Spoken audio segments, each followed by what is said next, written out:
and what's not. She's the intelligence that holds the perimeter. She protects the template. I'm stitching this video with this creator, and if you have not discovered this creator, I highly recommend you go watch all of her videos because I absolutely love her take on energetics and have been inspired so much by her work. So, in this video, she talks about how there is a misnomer in our society about how the feminine is seen as passive and the masculine is seen as quote unquote guardianship or protective.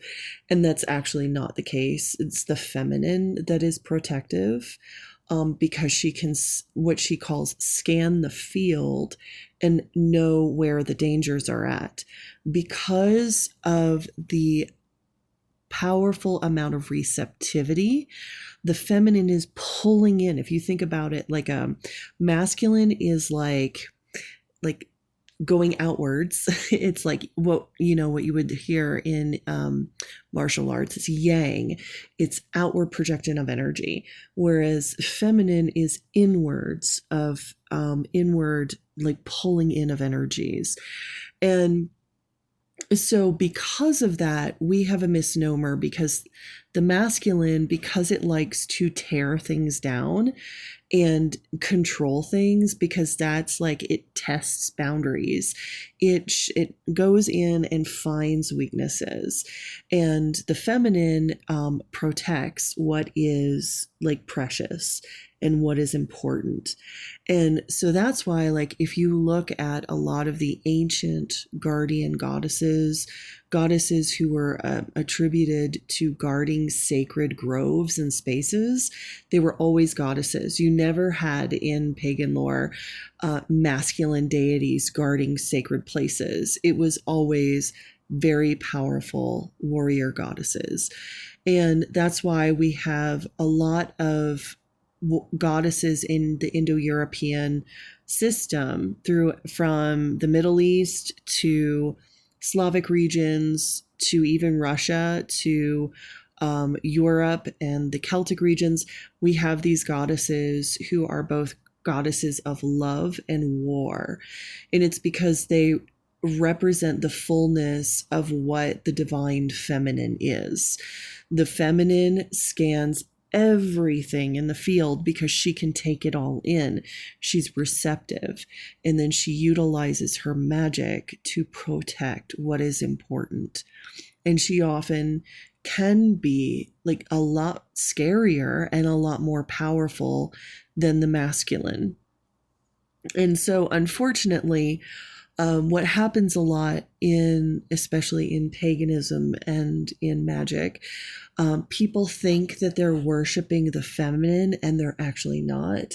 They're worshiping the masculine, because if any like magic worker goes around policing other people and trying to control them, that is a masculine aspect. That is not anyone who's connected to the goddess.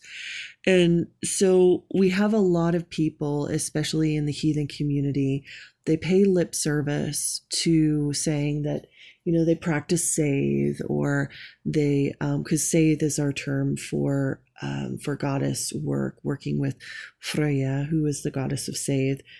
So a lot of people pay lip service to actually working with the goddess, when in fact they are incredibly masculine and going around trying to just bludgeon everybody to silence, really shunning. And you'll notice this a lot. I mean, I've had a recent encounter with this, and it makes me think about our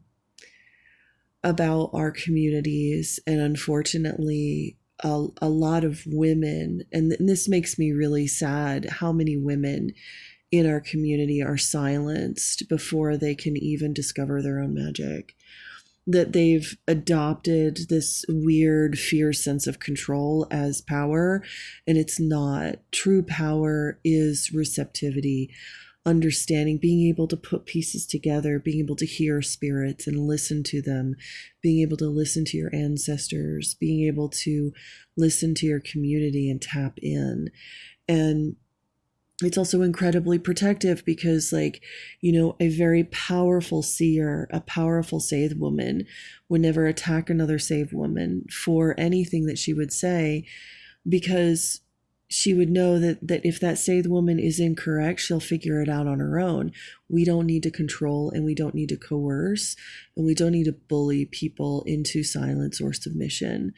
This isn't how goddess people who work with the goddess, this isn't how we should react with each other. And so I just want to like encourage all of you out there who are practicing magic. If you find that you feel like you need to police people and control them and they're just doing their own thing, then you need to look inside of yourself and realize that you are actually not connected to the goddess, and that you are in the masculine, the testing and the controlling aspect. And so you need to look at those aspects of yourself as to why you need to control and coerce other people into submitting to you. And also, if you are the object of being bullied or being silenced or coerced or controlled by the people in your community, know that that is a weak masculine aspect of magic, that anything that they would send your way is not even a fraction of the amount of power that the goddess can provide. So keep focusing on your magic, keep connecting to the goddess, keep working on yourself, keep replenishing your body, keep focusing on your joy and what makes you happy. And even if people come at you and say that you're wrong, please don't pay them any mind. They're not giving you any good criticism. Anytime anyone online is going to come and try to humble you with their somewhat intellectual prowess, that's not conducive to any kind of growth or benefit for you, your nervous system, your body, your spiritual or mental health. So pay them no mind, continue on your work, and know that there is a lot of patriarchal misogyny that is so embedded in so many of our magical systems, and it's up to us to heal that in us. So the best thing to do, take care of yourself, protect what is important to you, protect and do not allow people to silence you, and live in joy. Because magic is joyful. Magic is amazing. It should thrill you and make you feel as if every day you are so happy to be alive. That is the gift of the goddess. It is power, and it is knowledge, and it is a connection to all things. Hail to the goddesses. Hail to the guardians of the groves. Hail to the goddesses of magic, of our earth, of the powers of life.